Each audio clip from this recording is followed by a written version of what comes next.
असा निकाल लागूच शकत नाही।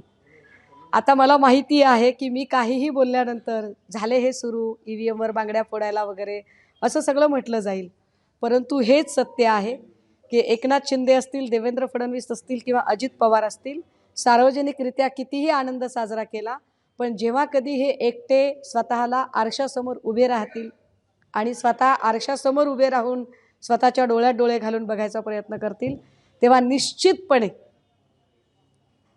निश्चितपणे यांना यांचा अंतर्मन सांगेल की या सगळ्यांच्यासाठी यांना किती कपट कारस्थानं करावी लागली।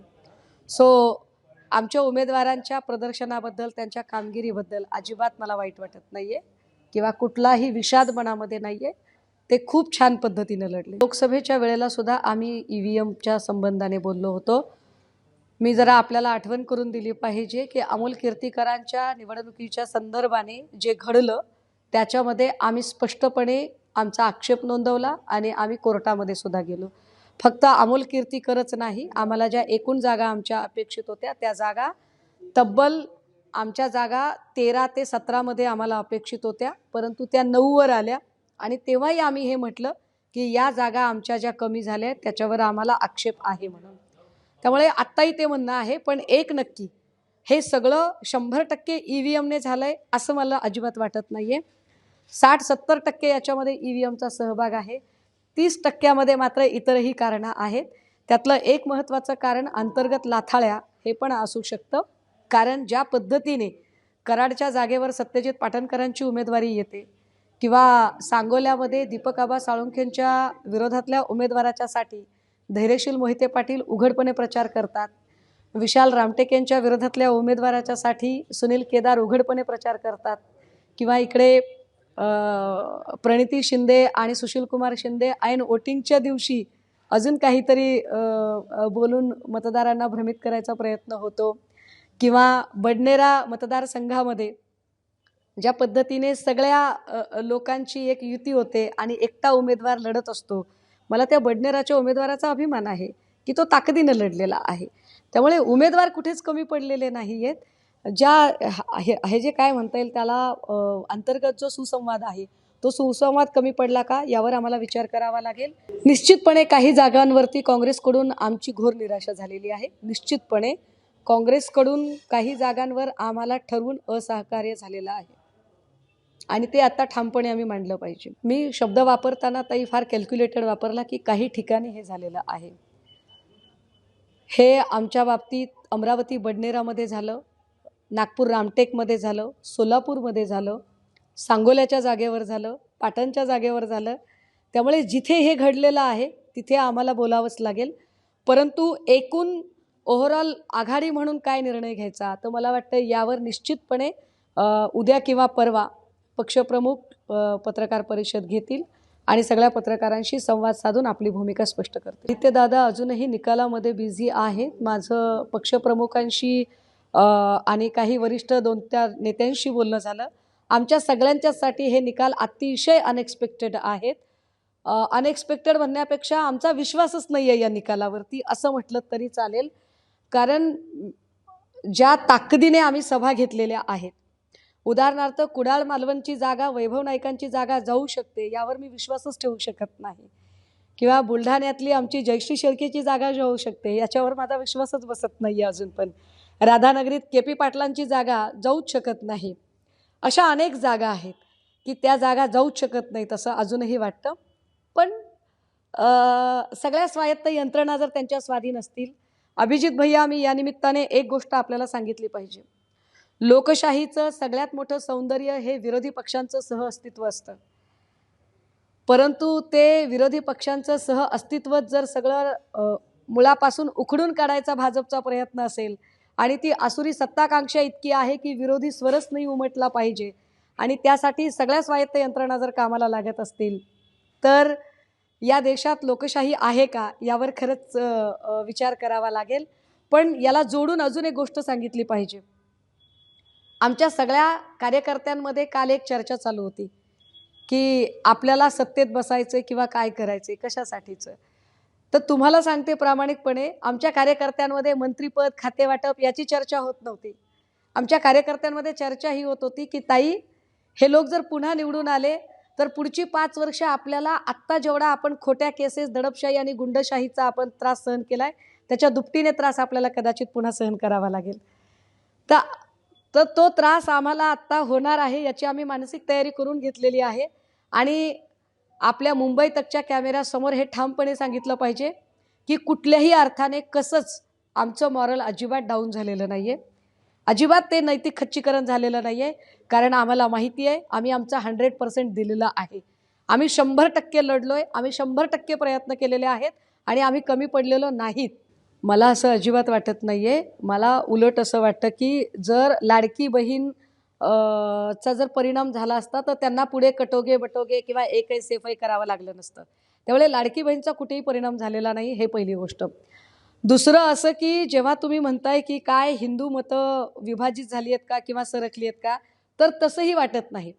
तसं असेल तर राज्याचे मुख्य सचिव राहिलेल्या रत्नाकर गायकवाड यांच्यासारख्या IAS अधिकारी जेव्हा मेसेज करून लिहितात की दिस रिझल्ट्स आर हॉरिबल, अनबिलिव्हेबल, आणि म्हणजे बुद्धिजीवी वर्गातली माणसं सांगतायत की हा निकाल अविश्वसनीय आहे.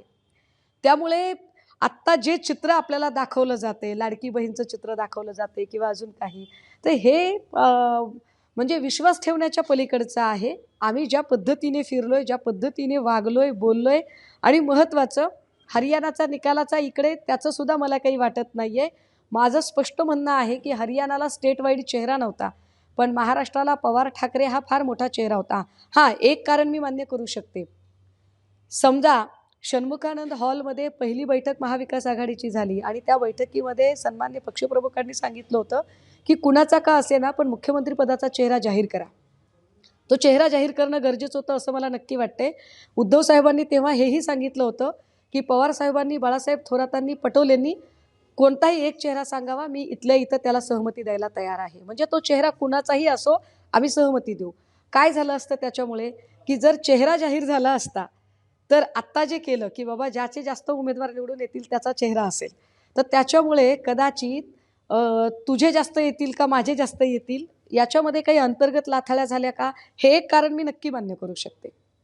मी म्हटलं की माझं मॉरल कुठेही डाऊन झालेलं नाही आहे, माझं कुठेही खच्चीकरण वगैरे असला काही प्रकार झालेला नाही आहे. मी फार तटस्थपणे, फार शांतपणे आणि एकूण राज्यशास्त्राची अभ्यासक म्हणून, विद्यार्थिनी म्हणून ज्या काही म्हणजे ज्याला आपण म्हणतो ना की बिहेवियरलिझम थेरी, वर्तनवादी सिद्धांत, एकूण या सगळ्या निवडणुकीतला जो वर्तनवाद होता, भाजपचं वर्तन, स्वायत्त संस्थांचं वर्तन, निवडणूक आयोगाचं वर्तन आणि त्याच वेळेला मित्रपक्षांचं वर्तन, या सगळ्यांची गोळाबेरीज काय आहे ती गोळाबेरीज आपल्याला सांगायचा प्रयत्न केला. आणि मी हेही आपल्याला म्हटलं की षण्मुखानंद हॉलमध्ये पहिल्या महाविकास आघाडीच्या बैठकीला जेव्हा सन्मान्य पक्षप्रमुखांनी सांगितलं होतं की कुणाचाही चेहरा जाहीर करा, पण चेहरा जाहीर करा मुख्यमंत्री पदाचा, पण आणि त्याला आम्ही मान्यता देऊ, अगदी इथल्या इथे मान्यता देऊ.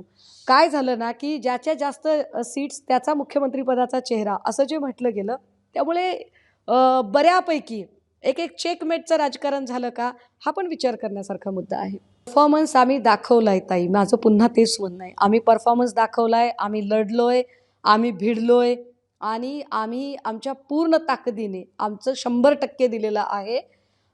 स्वायत्त यंत्रणा जर आता निरपेक्षपणे वागणार नसतील तर त्याला नाईलाज आहे. परंतु पक्ष म्हणून आमची भूमिका काय असेल, महाविकास आघाडी म्हणून आमची भूमिका काय असेल, मला वाटतं हे ठरवण्याचा अधिकार पक्षप्रमुखांना आहे आणि तो अधिकार मी त्यांचा अबाधित ठेवते आणि पक्षप्रमुख सांगतील त्यानुसार आमची पुढची वाटचाल असेल. कारण येणाऱ्या काळात आता आम्हाला महापालिका निवडणुकांना सामोरं जायचं आहे. व्यक्तिगत मत मांडण्यापेक्षा एकूण जर आमच्या सगळ्या पदाधिकारी आणि सगळ्या लोकांचे जर सूर बघितले तर त्यांना निश्चित असं वाटत होतं की आपण आपल्या स्वतंत्रपणे आपण लढायला हवं आणि स्वतंत्रपणे लढून कदाचित आपण जास्त जागा काढू शकलो असतो का, किंवा किमान यश असेल किंवा अपयश असेल त्याला आपण आपले जबाबदार राहिलो असतो, आपल्याला कोणाला बोट दाखवायची जागा पडली नसती. असा एक सूर उमटणं फार स्वाभाविक आहे. कारण निश्चितपणे प्रणिती शिंदे आणि सुशीलकुमार शिंदे यांनी घेतलेली भूमिका किंवा सांगोल्यातली धैर्यशील मोहिते पाटलांची भूमिका, नागपूरमधली सुनील केदारांची भूमिका, बडनेरामधली यशोमती ठाकूरांची भूमिका, या भूमिकेने आम्ही दुखावलोय, हे मला स्पष्टपणे मान्य केलं पाहिजे आणि आपल्यासमोर सांगितलं पाहिजे. मला ते महायुतीचं अंडरस्टँडिंग वाटत नाही. मला ती भाजपाची डिक्टेटरशिप वाटते. भाजपाची एक डिक्टेटरशिप होती आणि भाजपाच्या डिक्टेटरशिपनुसार कुणी कुठे थांबायचं, कुणाची स्थाननिश्चिती कुठे असेल हे भाजपच ठरवत होती आणि त्याच्यानुसार ते ठरवलं गेलं. आत्तासुद्धा ती डिक्टेटरशिप इतकी मोठी आहे आणि मॅनिप्युलेशन इतकं मोठं आहे त्याच्यातलं की त्या मॅनिप्युलेशनमध्ये आपण बघू शकाल की मुख्यमंत्री पदाचा म्हणजे त्यांना कदाचित त्याची आधीच कल्पना आलेली असावी की किंवा त्यांना ते माहिती होतं की आपण अशा पद्धतीने सगळ्या स्वायत्त यंत्रणा हाताशी धरून हे सगळं असं करणार आहोत. मग काय करायचं? तर अशा काळामध्ये मुख्यमंत्री पदाचा चेहरा कोण होऊ शकतो? जर विनोद तावडे होऊ शकतात तर विनोद तावडेंना आपण आधी बाजूला केलं पाहिजे आणि फडणवीसांनी फार पद्धतशीरपणे निवडणुकीच्या एक दिवस आधी त्यांना बाजूला केलेलं आहे. विनोद तावडेंना मुख्यमंत्री पदाच्या रेसमधून बाहेर करण्यासाठीच हा सगळा घाट घातलेला होता. हे न समजणं इतका महाराष्ट्र काही दूधखुळा नाही आहे. मुंबई तकचा पोर्टलचा सर्वे असेल, माय महानगरचा पोर्टलचा सर्वे असेल,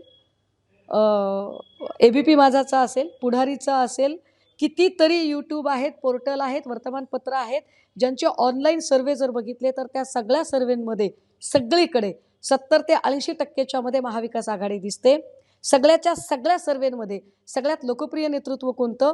तर ते उद्धव ठाकरे 1 नंबरला, जवळपास 70 ते 80% मध्ये, 38 ते 54% मध्ये देवेंद्र फडणवीस आणि त्याच्या खाली अगदी 14 ते 27 मध्ये आपल्याला एकनाथ शिंदे दिसतात आणि 9 ते 12 मध्ये, 9 ते 14 मध्ये साधारणतः अजित पवार दिसतात. म्हणजे महाराष्ट्राला हे अपेक्षित नव्हतं. त्या महाराष्ट्राला आजही शिवसेना म्हणून कोण अपेक्षित आहे तर ते उद्धव ठाकरे हाच चेहरा अपेक्षित आहे. आणि हे वारंवार मी तुम्हाला अजून एक सांगितलं पाहिजे ताई की मला काल एका वाहिनीने विचारलं होतं की अमित ठाकरे निवडून येत आहेत असा रिपोर्ट आहे आणि कसं बघता, जर अमित ठाकरे निवडून आले तर तुम्हाला असं वाटेल का की तुम्ही तिकडे उमेदवार देऊन चूक केलेली आहे आणि तुम्ही उमेदवार द्यायला नाही पाहिजे होता? आणि मी कालही असं म्हटलं होतं की नाही, युद्धामध्ये समोर कोण आहे, कोणत्या नात्यागोत्यातला आहे हे बघायचं नसतं. युद्धामध्ये फक्त लढायचं असतं आणि त्यानुसार आम्ही माहीममध्ये लढत आहोत.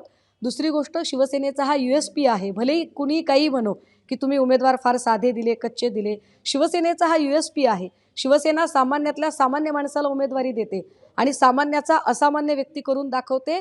हे गुलाब पाटील असेल, रामदास कदम असेल, अगदी एकनाथ शिंदे असेल, या अनेक लोकांच्या बाबतीत शिवसेनेने करून दाखवलेला आहे. त्यामुळे एका राजपुत्राच्यासाठी एका सैनिकावर अन्याय करणे हे आम्हाला अजिबात पटले नसते. त्यामुळे महेश सावंतांची उमेदवारी, महेश सावंतांचा निकाल ते पराभूत झाले असते तरी, हे मी कालच बोललेली आहे बरं का, आज बोलते असं नाही, हे कालच बोलून झाले की तरी सुद्धा आम्हाला ती उमेदवारी योग्यच वाटली असती. आणि शिवसेना काय करू शकते हे शिवसेनेने दाखवले आणि महेश सावंत तिथे जिंकलेले आहेत. हे याही अर्थाने महत्त्वाचं आहे की खरी शिवसेना किंवा खरं अधिष्ठान जे आहे ते उद्धव ठाकरे आणि मातोश्री या नावासोबत आहे. दादा, हे बरोबर आहे की केडर आमच्यासोबत ठेवणं चॅलेंजिंग असेल. मी अगदी पहिल्या प्रश्नाच्या वेळेला म्हटलं की माझ्या कार्यकर्त्यांमध्ये काल एकच चर्चा चालू होती की पुन्हा जर हे लोक बसले तर आपल्याला किती खोट्या केसेस आणि दडपशाहीला सामोरं जावं लागेल आणि किती दहशतीला सामोरं जावं लागेल. त्यामुळे तुमचं म्हणणं अगदी बरोबर आहे की केडर सोबत ठेवणं हे अवघड असेल का, चॅलेंजिंग असेल का, म्हणणं अगदी तुमचं बरोबर आहे. पण त्याला जोडून मी आपल्याला सांगितलं पाहिजे की खरी शिवसेना शिंदेंची आहे हे मी आत्ताही मान्य करत नाही. जे निकाल आपल्याला दिसत आहेत की त्यांचे 50 आले किंवा 52 आले किंवा 55 आले, जे काही असतील, आकडा असेल, तो आकडा कशाच्या बलबुत्यावर आला हे कृपया समजून घ्या. गल्ली बोळातनं जो धोधो पैसा वाहत होता, एका बूथला 10 ते 15 लाख रुपये खर्च आणि एका मताला 3 ते 3.5 हजार आम्ही काढलेत, असा एक आमदार अत्यंत आता काय जाऊ दे तो फ्लाईटमध्ये, म्हणजे माझ्यासोबत अजून 3-4 आमदार होते काँग्रेसचे वगैरे, त्यांच्यासमोर की आमच्याकडे तर 25-25 कोट आले बाबा, आमचे पोचले बाबा. आमदार सांगतोय, त्यांचा स्पष्टपणे सांगतोय.